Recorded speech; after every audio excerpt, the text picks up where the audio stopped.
হঠাৎ করে আমার শ্বশুর অনেক অসুস্থ হয়ে গিয়েছিল। তো আমি আর আমার যা মিলে ডাক্তারের কাছে নিয়ে এসেছি।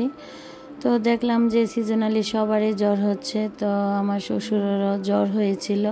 তো ভেবেছিলাম যে সাধারণ জ্বর, এই জ্বর যে তার জীবনটাকে কেড়ে নেবে কখনো ভাবতে পারিনি।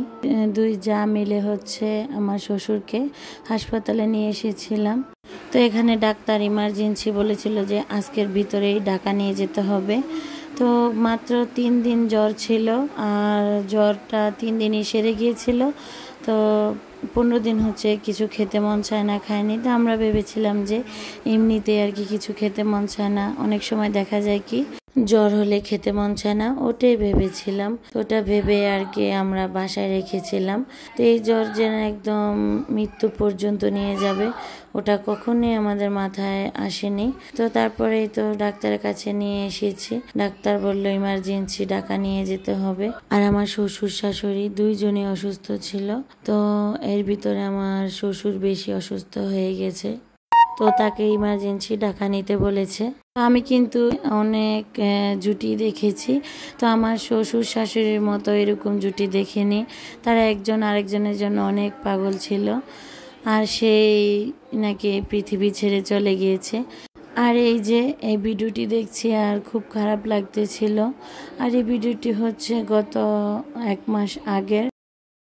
আর আমার শ্বশুর আজকে 22 দিন নাপেরা দেশে চলে গিয়েছে। সবাই আমার শ্বশুরের জন্য দোয়া করবেন, আর আল্লাহ যেন জান্নাতবাসী করে থাকে।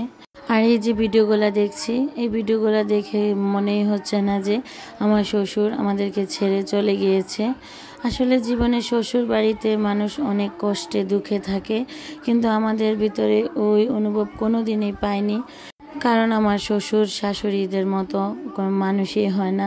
অনেকে আছে না শ্বশুর বাড়িতে অনেক কষ্টে থাকে, তা আমাদের কিন্তু ওই অনুভবটা আল্লাহ পাক কোনোদিনই দেয়নি। আলহামদুলিল্লাহ, আমরা অনেক হাসি খুশি ভালোই ছিলাম। তো হঠাৎ করে আমাদের সংসারে একটা বড় ঝড় এসে পড়েছে। তার আমার শ্বশুর কোনোদিন আমাদেরকে তো কোনো বিষয় নিয়ে বা কোনো কিছু নিয়েই কোনোদিন ডাকাডাকি করেনি, উল্টো আমাদেরকে অনেক ভালো পরামর্শ দিত। তো এই তো এখানে আমার শ্বশুর একদম পানিটাও গিলতে পারতেছিল না।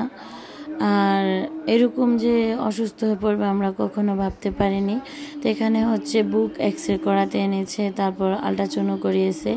তো আমার শ্বশুরের আর কি হালকা কিডনির সমস্যা ছিল।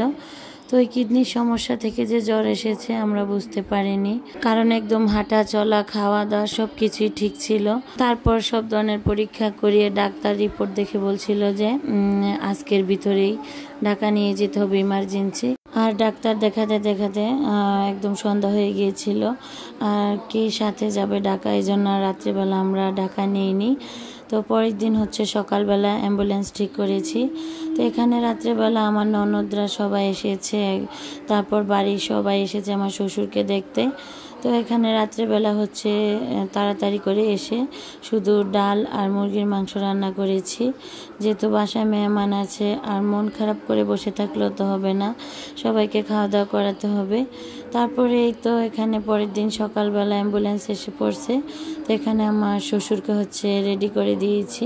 তো এখানে আমার শ্বশুরকে জিজ্ঞাসা করতেছিলাম যে আব্বা আপনার কাছে খারাপ লাগে কিনা। তো উনি বলছে যে না, খারাপ লাগে না। আসলে তখন যে তার সময় গনিয়ে এসেছে আমরা কিছুতেই জানতাম না। তো এখানে এই যে সুস্থ সবল মানুষটা বসে আছে, আর এখন কিন্তু সে আর পৃথিবীতে নেই। তো এটা আমার মেজো ননদ। তো কান্নাকাটি করতেছিল। তো আমরা সবাই মিলে অনেক কান্নাকাটি করতেছি। তো বাড়ির সবাই মিলে আমার শ্বশুরকে গাড়িতে উঠিয়ে দেব। তো এখানে সবাই আমার শ্বশুরকে সালাম করে নিচ্ছে, যেহেতু আমাদের বাড়ির মুরব্বি আর আমাদের ঘরেরও মুরব্বি। তো এখানে তো আমার মেয়ে, তারপর আমার জায়ের ছেলে সবাই মিলে সালাম করে নিচ্ছে। আসলে আমার শ্বশুরের কাছ থেকে যে ক্ষমা চেয়ে নিব বা মাপ চেয়ে নিব, ওই কোনো মন মানসিকতাই ছিল না। ভেবেছিলাম যে আবার সুস্থ হয়ে আসবে। আর এই যে ঘর থেকে বেরিয়েছে, এই বের হওয়া যে শেষ বের হওয়া আসলে কখনোই ভাবতে পারিনি। তো এখানে আমি আর আমার ননদ মিলে গাড়িতে তুলে দিয়েছিলাম। তো এখানে সবাই কান্নাকাটি করে হচ্ছে শ্বশুরকে বিদায় দিলাম। আর এই বিদায় যে শেষ বিদায় তা জানতাম না। তো আপনারা সবাই কিন্তু আমার শ্বশুরের জন্য দোয়া করবেন, সে যেন জান্নাতবাসী হয়, আল্লাহ যেন তাকে জান্নাতবাসী করে। তারপরেই তো এখানে সবাই মিলে অ্যাম্বুলেন্স গাড়িতে তুলে দিচ্ছি। তো গাড়িতে তুলে দেওয়ার পর উনি আর বসে থাকতে পারছিল না, তো ওনাকে হচ্ছে শুয়ে দেওয়া হয়েছে। তো আসলে আমার শ্বশুরের কাছ থেকে যে ক্ষমা চাবো ওই সুযোগও পাইনি। তার সামনে গেলেই হচ্ছে কান্না এসে পড়ে, কারণ আমাদের মনের ধারে কাছে ওই ভাবনা নেই যে আর আসবে না উনি। তো এই কথা ভাবতে গেলেই কেমন লাগে। আসলে আমরা সবাই জানি আমাদেরকে একদিন না একদিন চলে যেতে হবে, কেউ এই পৃথিবীতে অমর হয়ে থাকবে না। তারপরে কিসের আশা এই দুনিয়ার এত মায়া। তো আমাদের সবাইকে একদিন এই মায়া ত্যাগ করে পৃথিবী ছেড়ে চলে যেতে হবে।